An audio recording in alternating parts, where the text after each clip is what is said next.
तो चलिए आज चलते हैं एक पुराने शहर की उन गलियों में जहां दीवारें भी कहानियां सुनाती हैं।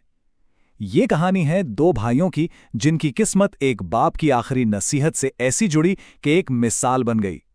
ये कहानी है हसद की उस आग की जो रिश्तों को जलाकर राख कर देती है।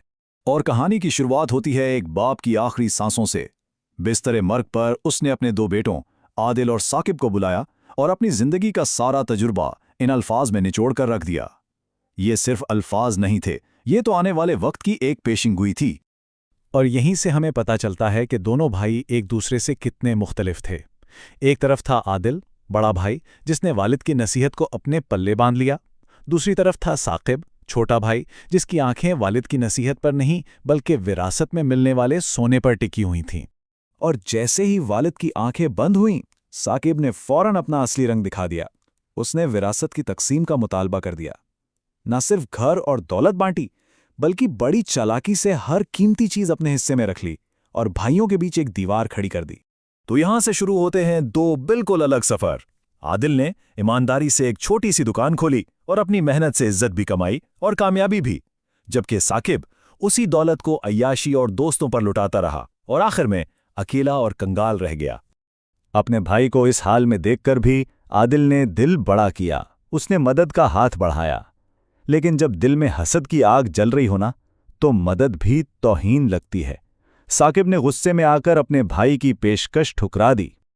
और ऐसे ही कमजोर लम्हों में शैतान इंसान का रूप लेकर आ जाता है। हामिद नाम का एक शख्स साकिब की जिंदगी में आया। वो दोस्ती के लिबादे में एक जहर था जिसने साकिब के दिल में जलती आग को मजीद भड़काना शुरू कर दिया।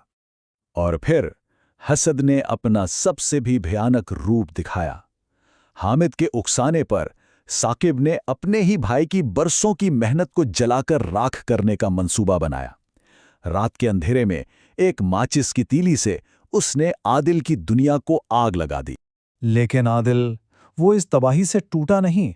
उसने इसे अल्लाह की मर्जी समझकर सब्र कर लिया। और आदिल का यही सब्र साकिब के लिए एक अजाब बन गया। उसे लगा कि भाई को बर्बाद करके भी उसके दिल की आग ठंडी नहीं हुई।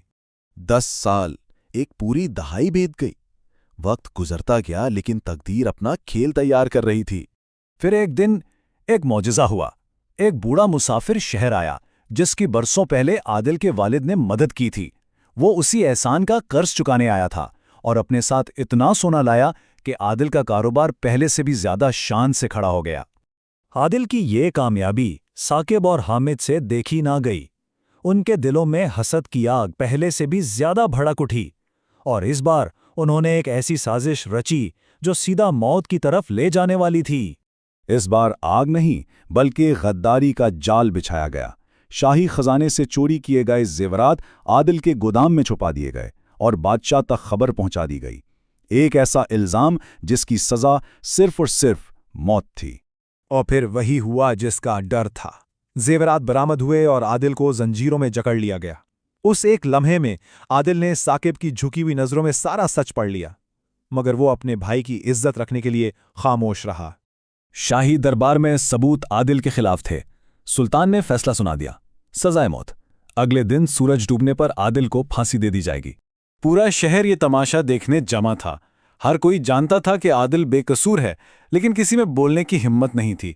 सबकी जुबान पर बस एक ही सवाल था, क्या यही इंसाफ है? और फिर बिल्कुल आखिरी लम्हे में जब जल्लाद फंदा तैयार कर चुका था, हुजूम को चीरती हुई एक आवाज आई। ये साकिब था जिसका जमीर उसे खा गया था। वो चीखता हुआ आगे बढ़ा और सुल्तान के कदमों में गिरकर बोला, असली चोर मैं हूं। मौत के मुंह से वापस आकर आदिल ने इंतकाम नहीं लिया। उसका पहला काम यह था कि उसने सुल्तान से अपने ही भाई की जान की भीख मांगी, जिसने उसे फांसी के तख्ते तक पहुंचाया था। आदिल की इस अजमत को देखकर सुल्तान भी मुतासिर हुआ। उसने एक नया फैसला सुनाया। हामिद को हमेशा के लिए मुल्क बदर कर दिया गया और साकिब को मौत की सजा माफ करके अपनी रूह को पाक करने का एक मौका दिया गया।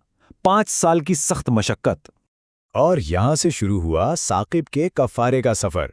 अगले 5 साल उसने सख्त मेहनत की, दूसरों की खिदमत की और गहरे पछतावे में गुजारे। आहिस्ता आहिस्ता उसके अंदर की हसद की आग बुझती गई और उसकी जगह सुकून ने ले ली। और फिर वो दिन आया जब दोनों भाई अपने वालिद की कब्र पर मिले। इस बार वो जालिम और मजलूम नहीं थे, बल्कि माफी के रिश्ते में बंधे दो भाई थे। आदिल अपने बदले हुए भाई को गले लगाने के लिए वहां पहले से मौजूद था। साकिब ने अपनी बाकी की जिंदगी जरूरतमंदों की खिदमत में गुजार दी। वो लोगों को हमेशा एक ही सबक सिखाता था जो उसने खुद अपनी जिंदगी से सीखा था, कि हसद की आग सबसे पहले उसी को जलाती है जो उसे भड़काता है। तो देखिए, कहानी घूमकर वहीं आ गई जहां से शुरू हुई थी। बाप की वो नसीहत जो शुरू में कही गई थी, आखिर में एक जिंदा हकीकत बनकर सामने आई।